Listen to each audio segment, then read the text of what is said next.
సరే, 2వ అధ్యాయం సామెతలో ఒకటే మాట, ఎక్కువ తీసుకోను, మనకు సమయము కూడా ఎక్కువ లేదు.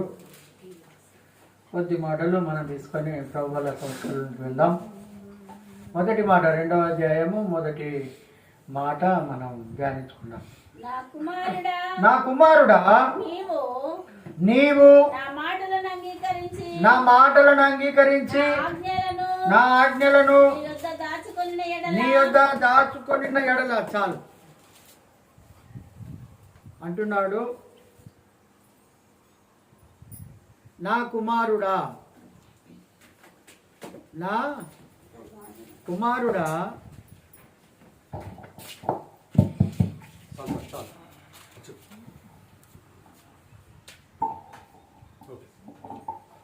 నా మాటలను అంగీకరించి. మనం చాలా సందర్భాలలో పలికినటువంటి మాటలనే దేవుడు మాట్లాడుతున్నాడు. ఏమంటున్నాడనంటే, మీరు ఎప్పుడన్నా ఎవరితో అన్నరా, నా మాట వింటే మంచిగా ఉండని, నా మాట వింటే ఇట్లా జరుగునా, నా మాట వింటే అంటావా లేదా? మరి దేవుడు కూడా మనలో కూడా అదే అంటాడు. ఆయన మాట ఎవరైనా వింటారు? అటు పోకురా పోకురా పోకురా పోకురా అంటే పోతివి, అది చేయకురా చేయకురా చేయకురా అంటే చేతివి. ఏంటి అంతేనా? మనం చెప్పిన పని చేద్దామా, వద్దన్న పని చేద్దామా? మీరే చెప్పండి.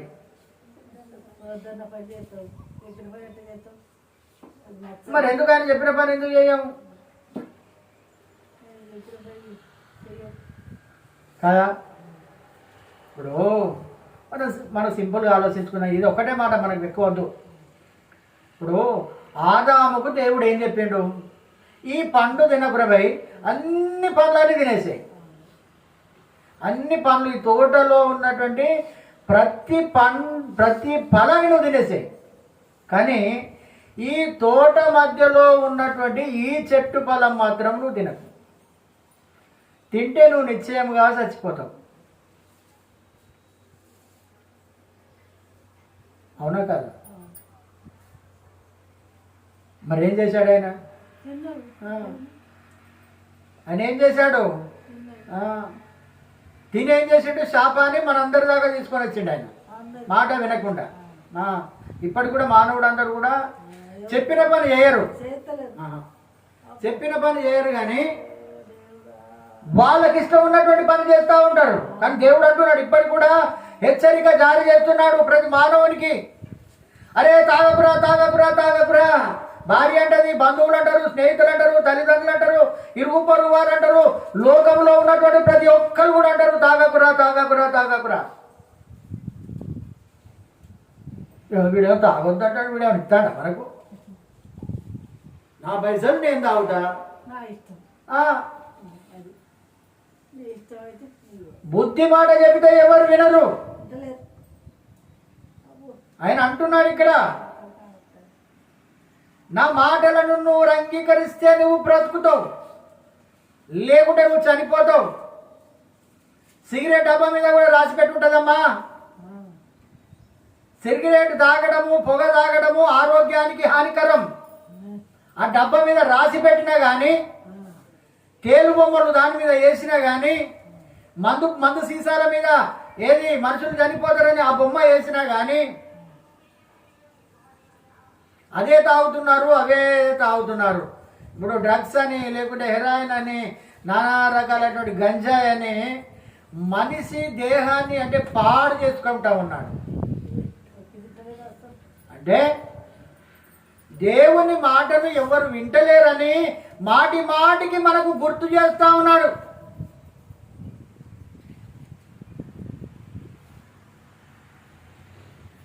ఎట్లే చచ్చిపోయిండవా అని అంటే ఏం చెప్పాలన్నా, తాగి తాగి తాగి వద్దంటే తాగిండు, వద్దంటే తాగిండు.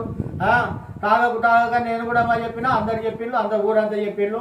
అయినా కానీ ఆయన మాటలే, ఆయన మగ్గుతనం అయినది. ఏమైపోయిండు? దేవుని మాట వినకపోతే నీవైనా నేనైనా ఎవరైనా దేవుని మాటను వినాలి. రాత్రికాల సమయంలో నేను ఒక అబ్బాయి మా దగ్గరకు వచ్చిండంటే వేరే చర్చికి పోతాడు. రాత్రి ప్రార్థన ఉండే మా దగ్గర. అంటే నువ్వు పాటలు బాగా పాడతావు బాబాయ్ అని అన్నాడు. పాటలు బాగానే పాడతా, పోయేటప్పుడు దేవుని పాటలు పాడేది, వచ్చేటప్పుడు ఈ పాట పాడుకుంటూ వచ్చేది అని నేను అన్నాను. అదే మార్గం, అదే దారి. అంటే చెప్తున్నాను, ఆయన మాట వినాలి. ఇప్పుడు కొడుకులు ఉన్నారు, సెల్ ఫోన్ చూస్తూ ఉన్నారు, బిడ్డలు ఉన్నారు, సెల్ ఫోన్ చూస్తూ ఉన్నారు.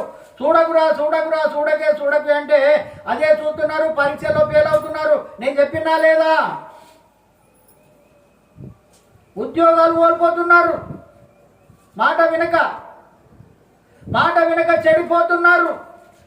తప్పిపోయిన కుమారుడు అంటున్నాడు, నా ఆస్తి నాకు ఇచ్చాయి, నేను ఎక్కడైనా బతుకుతా. నువ్వుగాక కట్టినవి ఇల్లు, నువ్వుగాక సంపాదించినవు. ఒక్కనాడు ఎంజాయ్మెంట్ లేదు నాకు, ఒక్కనాడు సుఖము లేదు. నీకంటే నేను ఎక్కువ బ్రతుకుతా అనేటువంటి కొడుకులు ఉన్నారు. తండ్రి మాటను జవదాటకుండా తీసి పారేటువంటి వాళ్ళు ఉన్నారు, బిడ్డలు ఉన్నారు. నా ఇష్టం నా ఇష్టం నా ఇష్టం నా ఇష్టం. అందుకే అంటున్నాడు, ఏమంటున్నాడు? నా కుమారుడా. ఎవరన్నా నా కుమారుడు అంటే ఉన్నారా అండి? దేవుడు తప్ప మనడా? నా కుమార్తె అనే వాళ్ళని అంటారా? ఎంత విలువగలటువంటి మాట మనతోటి మాట్లాడుతున్నాడండి ఆయన. నా కుమారుడా, నా కుమారుడా, నా ప్రియ కుమారుడా అరే అంటాడు తండ్రి. అంటే ఆయన అంటున్నాడు, నీవు నా మాటలను అంగీకరించి నా ఆజ్ఞలను ఏం దాచుకోవాలట? డబ్బు కాదు, బంగారం కాదు, ఆస్తి కాదు, అందాలు కాదు. కొంతమంది అందాన్ని ప్రేమిస్తూ ఉన్నారు, కొంతమంది ఆస్తిని దాచుకుంటున్నారు. ఇక్కడ అంటున్నాడు, ఆజ్ఞలను దాచుకోవాలి మనం. భయం ఉండాలి. ఆదివారం వచ్చిందంటే మందిరానికి రావాలి, అవసరమైతే నడుచుకుంటున్నా రావాలి. అది భక్తి, అది ఆజ్ఞ. ఇజ్రాయెల్ ప్రజలు ఎక్కడి వరకు నడిచి వెళ్ళమ్మా? ఐగుప్తు దేశము నుండి కనాను వరకు నడిచి వెళ్ళారు. ఎందుకు మరి? ఫిలిప్పీల దేశం నుండి దగ్గర ఉన్నది కదా. మరి ఎందుకు వరంగల్ నుంచి తిప్పుకొని వచ్చాడు తమ్మడపల్లికి? ఎందుకు వరంగల్ నుంచి తిప్పుకొని వచ్చాడు ఇదే తిమ్మాపురానికి? అయినా తెలియదా? ఆ కష్టం ఏందో నీకు తెలియాలి, ఆ బాధ ఏందో నీకు తెలియాలి, ఆ సమస్య ఏందో నీకు తెలియాలి. ఇవన్నీ నీకు అర్థం కావు. చక్కగా తీసుకుపోయి వడ్డిన కుండకాడికి, లేకుంటే ఏమంటారు చూసినావా, కట్టి నీళ్ళట పెట్టినా పోయి నువ్వు చేసేది ఏమున్నది కదా. కష్టపడితే తెలుస్తుందండి మానవునికి. అందుకే దేవుని యొక్క ఆజ్ఞలు పాటించాలి. ఆయన ఒకసారి మాట మాట్లాడాడు అనేనంటే జీవితకాలం గుర్తుంచుకోవాలి మనం. జీవితకాలం అంత. అందుకే అంటున్నాడు, నీవు నా మాటలను అంగీకరించి, మొదటిగా మనం అంగీకరించాలి, పాటించాలి. ఎస్, నేను నడుచుకుంటున్నాను, నేను చేస్తాననాలి. ఒక కుమారుడిని అడిగాడు, చాలా జాగ్రత్త విన్నాం. రెండే మాటలు. ఒక కుమారుణ్ణి, ఇద్దరు కుమారున్నారు తండ్రికి. ఒక కుమారునికి ఏం చెప్పిండానంటే, కుమారుడా, మన బావి కాడికి పోయి ఇంజన్ స్టార్ట్ చేసిరా, కరెంటు పోతుంది కావచ్చు, పోయిరా కొడుక అంటే, నేను పోతా డాడీ అని అన్నాడు. తండ్రి వివేకం గలవాడు. మళ్ళీ చిన్నోడిని కూడా చెప్పిండు, పోతా అన్నాడు. మరి పోతానో పోనో డాడీ అన్నాడు. రెండు మాటలు చెప్పిండు. చిన్నోడు అన్నాడు, నేను పోతానన్నాడు. రెండో మాట చెప్పలేదు. కానీ పోను అన్నాడు పోయాడు, పోతా అన్నాడు పోలేదు. అంటే తండ్రి మాట ఎవరు విన్నట్టు అక్కడ? మాట వినే వాళ్ళే కావాలండి దేవునికి. మాట వినని వాళ్ళు ఎందుకండి? పొగరుగా చూస్తారు. ఒకటి చెప్తే వీనికే అంత తెలుసట, వీనికే బైబిల్ అంతా తెలుసట, వీడు నిన్నగాక మొన్న వచ్చిండు, వీడు దాని చిన్న పెద్ద తేడా ఉన్నది ఆ జ్ఞానానికి. దావీదు అంటున్నాడు, నాకంటే ముందు ఉన్నటువంటి ఏది వృద్ధుల కంటే కూడా నాకు విశేష జ్ఞానం ఉన్నదని అంటున్నాడు ఆయన. వృద్ధుల కంటే కూడా నాకు విశేషమైనటువంటి జ్ఞానం ఉన్నది. ఆ జ్ఞానం ఎక్కడి నుండి వచ్చింది? పై నుండి వచ్చేదే జ్ఞానం. హలలో ఆ మనుషులను బట్టి నేర్చుకునేది జ్ఞానం కాదు. అందుకే ఆయన అంటున్నాడు ఇక్కడ, బుద్ధి తెచ్చుకోవాలని మనందరికీ చెప్తున్నాడు. చెడిపోతున్నాడండి మానవుడు మాట వినక. ఆడోళ్ళు చెడిపోతున్నారు, మగోళ్ళు చెడిపోతున్నారు. పెద్దల మాట వినరు, తల్లిదండ్రుల మాట వినరు, గురువుల మాట వినరు, బోధకుల మాట వినరు, చివరాఖరికి దేవుని మాట కూడా వినకుండా అయిపోతున్నారు మానవులు. నా ఇష్టం, నేను ఇట్లనే చేస్తా, నేను ఇట్లనే ఉంటా, నేను ఇట్లనే బ్రతుకుతా. ఇవి హేతువాద లక్షణాలు. ఇవన్నీ దేవునికి ఇవన్నీ పని చేయవు. అందుకే ఇక్కడ అంటున్నాడు, ఇక్కడ నా మాటలను నువ్వు అంగీకరించాలి, నువ్వు పాటించాలి. పాటించాలి. భూమి ఆకాశాలు దేవుని మాట విన్నాయి. మానవుడు వింటున్నాడా? మరి ఎందుకు వింటడం? గాడిద స్వరంతో కూడా మాట్లాడించిండు. మానవుడు విన్నాడా? బిలాం విన్నాడా? వినలే. ఎందుకు వినలేదు అని అంటే తనలో ఉన్నటువంటి అహంభావం, అహంకారం అంటారు దాన్ని. డబ్బు, హోదా, బలం, బల్గం, ఇవన్నీ చెప్పండి. నేను ఒక ప్రవక్తను కదా, నాకెవడు అడిగి చెప్పేవాడు? దేవుడిని అడిగాడు పోవాలంటే వద్దు అని చెప్పాడు దేవుడు. నువ్వు పోకూడదు, అలాంటి వారి దగ్గరికి పోకూడదు. కానీ ఆయనకి ఏం ఆశ ఉన్నది? డబ్బు ఆశ ఉన్నది. డబ్బు సంపాదించాలి అని పోతా ఉంటే గాడిద మీద ఎక్కిపోతాంటే గాడిద గోడకేసి రాకింది తండ్రి. గాడిద చూసింది ముందుగా, దేవుని దూతను గాడిద చూశాది. కానీ ఈ గాడిద చూడలేదు. గాడిద మీద కూర్చున్న గాడిద చూడలేదు. గాడిద చూసింది అక్కడి నుండి, అమ్మో దేవుని దూత ఖడ్గం పట్టుకొని ఉన్నది, నా యజమానుడు పొరపాటు చేస్తే నన్ను కూడా చంపుతాడో ఏమో అని ఆ రకంగా చూస్తూ ఉంటే కింద పడేసింది. లేచింది, దాన్ని ఇరుగా కొట్టిండు ఆయన. నన్ను ఎందుకు కొడతానవయ్యా అని అడిగింది. ఇంతకాలం నుంచి నేను మోస్తూ తిరుగుతున్నాను కదా, ఈ రోజు నన్ను ఎందుకు కొట్టావు? నీకు ఎప్పుడైనా హాని చేసినా? నేను ఎప్పుడైనా అన్యాయం చేసినా? నువ్వు పోయేది మంది కుప్పలు ముంచడానికి పోతున్నావు కాబట్టి దేవుడి యొక్క దూత డైరెక్ట్ గా వస్తుంది. చూడు, అటు చూడు. కళ్ళు తెరిచి చూసే వరకు దేవదూత గత గత గతతో వణుకుతున్నాడు. చేసే పని ఏంటి?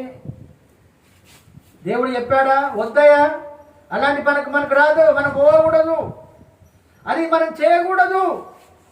చేయకూడదంటే దేవుని మాట వినకుండా అతడు ఆ రకంగా వెళ్ళిపోయాడు. ఆయన మాట అంగీకరించాలి. అందుకే అంటున్నాడు, నా మాట విని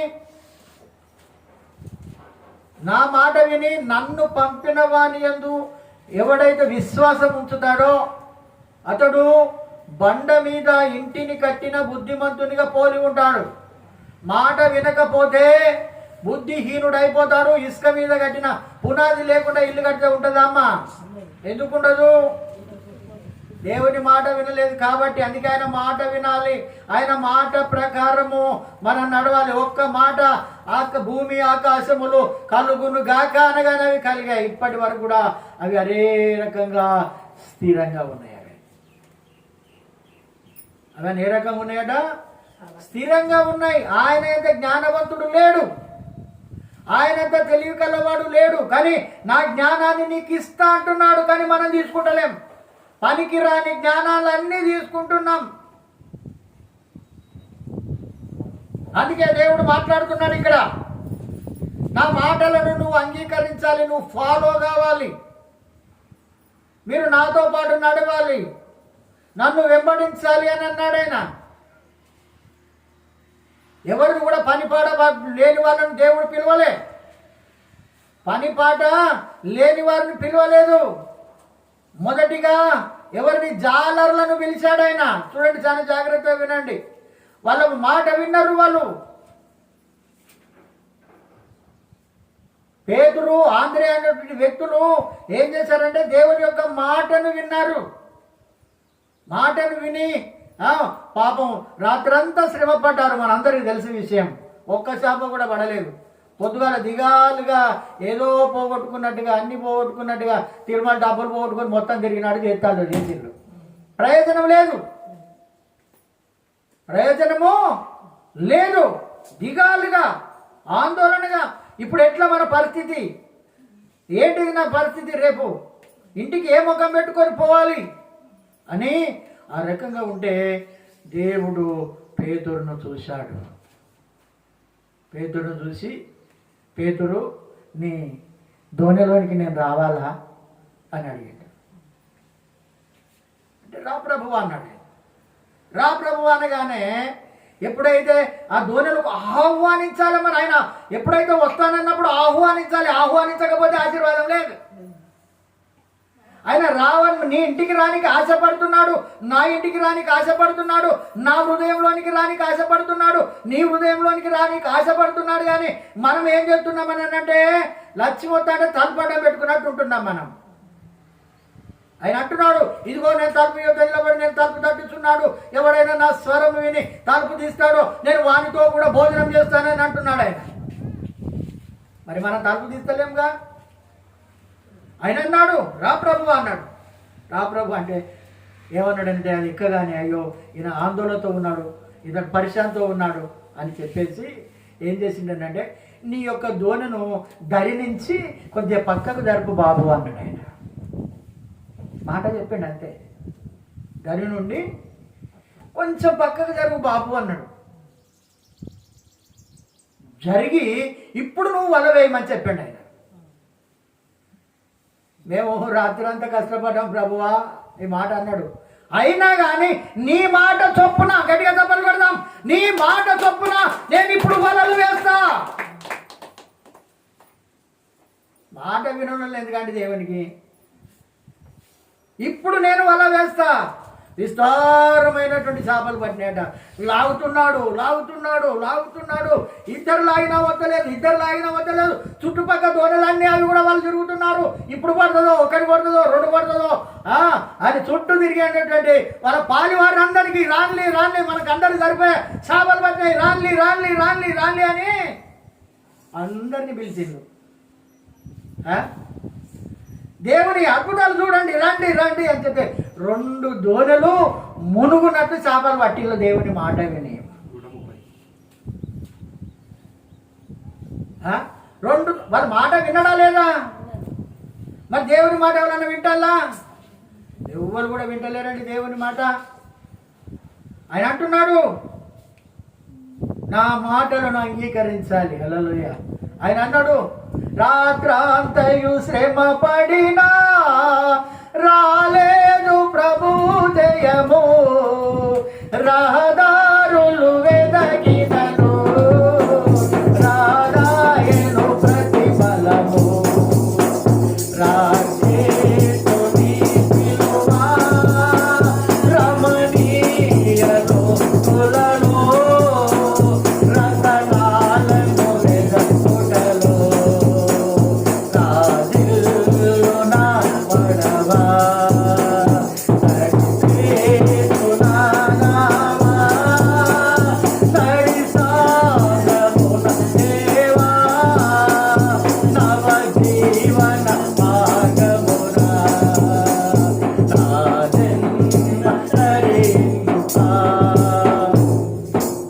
జన్మ తరించాలండి.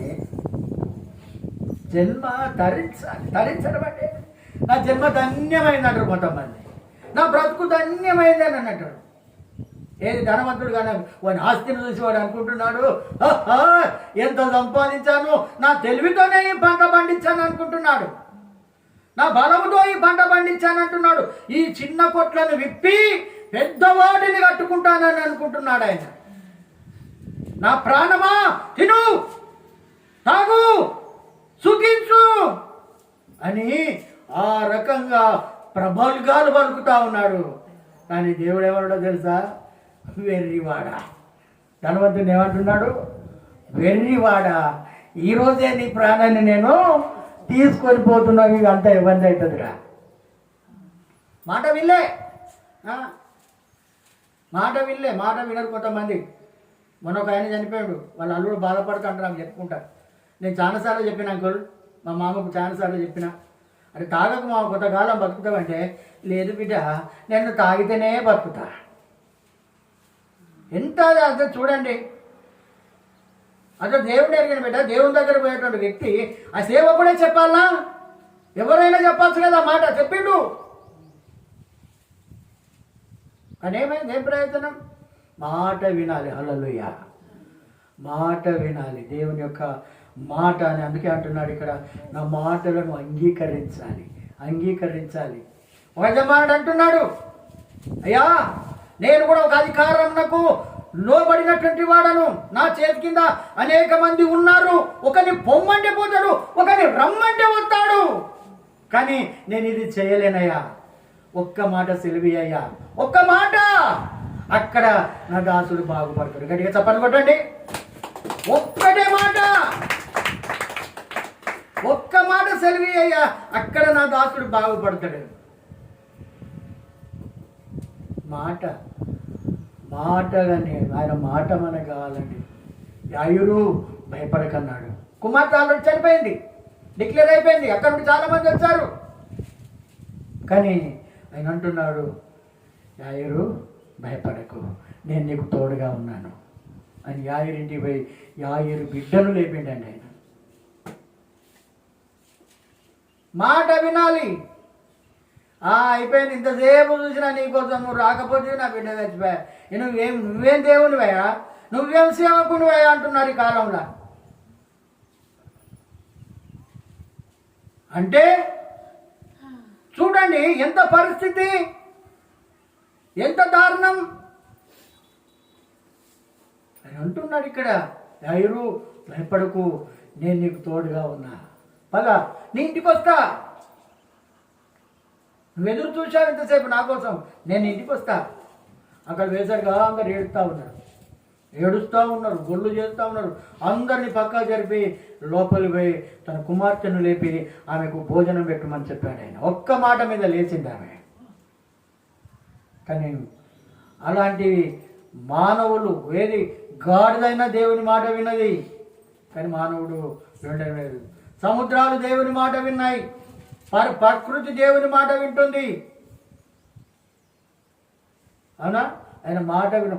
ఒక్క మాట మాట్లాడితే ఏది సముద్రంలో ఉన్నటువంటి అల్లకల్లోలమైనటువంటి ఆ తుఫాను ఆగిపోయింది. ఒకటే మాట, బో ఇది ఎలాంటి వాడో, మో ఎలాంటి వాడో. తుఫాను కూడా ఆగిపోయింది, నిమ్మలమైంది. చూడండి, దేవుని మాట వినాలి మనం. దేవుని మాట వినకుండా ఏ కార్యం మన కుటుంబంలో జరగదు. ఈ బక్కుపు అడిగాను, ఏ పని కలిసి వస్తలేదు, ఏ చేద్దామన్నా కలిసి రావడం లేదు అనేవాళ్ళు చాలామంది బాధపడుతున్నారు. దేవుని మాట వినక, ఆయన స్వరము వినక, ఆయన మాట వినేటువంటి వారముగా మనం ఉండాలి. ఇప్పటికైనా దేవుని మాట వినాలి. నా మాటలను అంగీకరించి నా ఆజ్ఞలను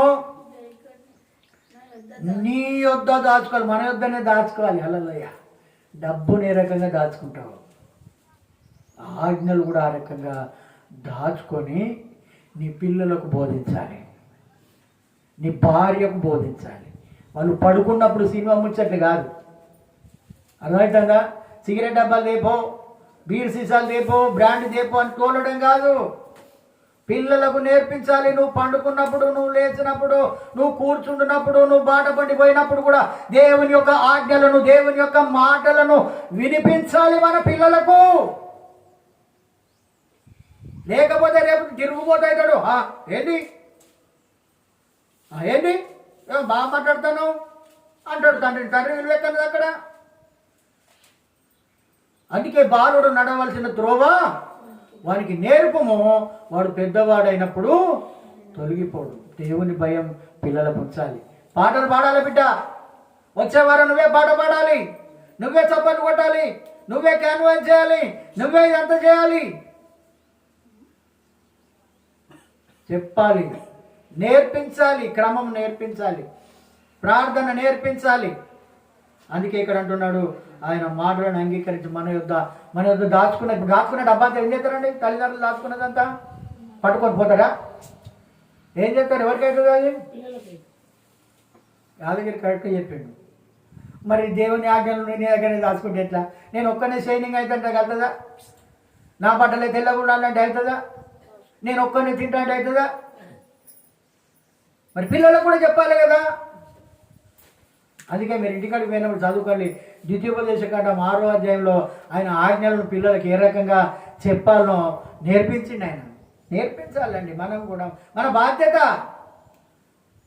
వాని మరణముడు నువ్వు తప్పించిన వాడవైతావు. బెత్తం వాడని వాడు తండ్రికి విరోధం చెప్తుంది బైబిల్. దేవుడు చెప్తున్నాడు బెత్తంతో వాడాలి, నిలబెట్టాలి, గద గద గద వనకాలి. ఇప్పుడు వనకపోతే రేపెక్కడ ఉంటాడండి? మొక్కై వంగనిది మ్రానై వంగునా అన్నాడు. అందుకే ఇక్కడ మాట్లాడుతున్నాడు. ఇక నుండి ఆయన మాటలను మనం అంగీకరిస్తాం, ఆయన మాట విందాం, ఆయన స్వరం విందాం. అందుకే అంటున్నాడు ఆజ్ఞలను నీ యొద్ద దాచుకుంటే అవి నీ కుమారులకే పనిచేస్తాయి. అవి నీ తలకు సొగసైనటువంటి మాలికగా పనిచేస్తాయి, నీ కంఠమునకు హారముగా పనిచేస్తూ ఉంటాయి. దేవుని యొక్క ఆజ్ఞలు ఆ రకంగా మనకు పనిచేస్తూ ఉంటాయి. అందుకే అంటున్నాడు నా కుమారుడా, నా కుమారుడా, నా మాటలు అంగీకరించు. కొద్దిగా అంగీకరించు బిడ్డ, నా మాట విను బిడ్డ. నా మాట అంటే నీ మంచిగా అవుతుందిరా, నా మాటను అన్నట్టుగా మాట్లాడుతున్నాడు ఆయన. భద్రంగా దాచుకో బిడ్డ, భద్రంగా దాచుకో. రోడ్డు పండు పోయేటోళ్ళకు భద్రమని చెప్తాం మనం. భద్రంగా దాచుకో అన్నట్ట. చిన్నపిల్లలకు వాళ్ళ చెరుపాల్చి పంపుతామా? ఎందుకు పంపం?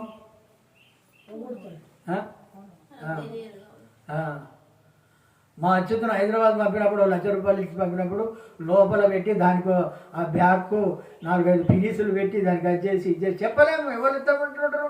భద్రం చేసి పంపాలి, భద్రం చేయాలి. మనం కూడా ఆయన ఆజ్ఞలను ఏం చేయాలి? భద్రంగా దాచుకోవాలి. మన హృదయం మనం మంచి దాచుకుంటాం, ఇవి దాచుకోం. మనం ఎవరైనా ఒక మాట అన్నారు ఒక మధ్య దాచుకుంటాం. అవి అయితే భద్రంగా చచ్చిపోయి దాకుంటుంది అది. కానీ ఈ ఆజ్ఞలు ఉండవు. మంచి నేర్చుకోరంటే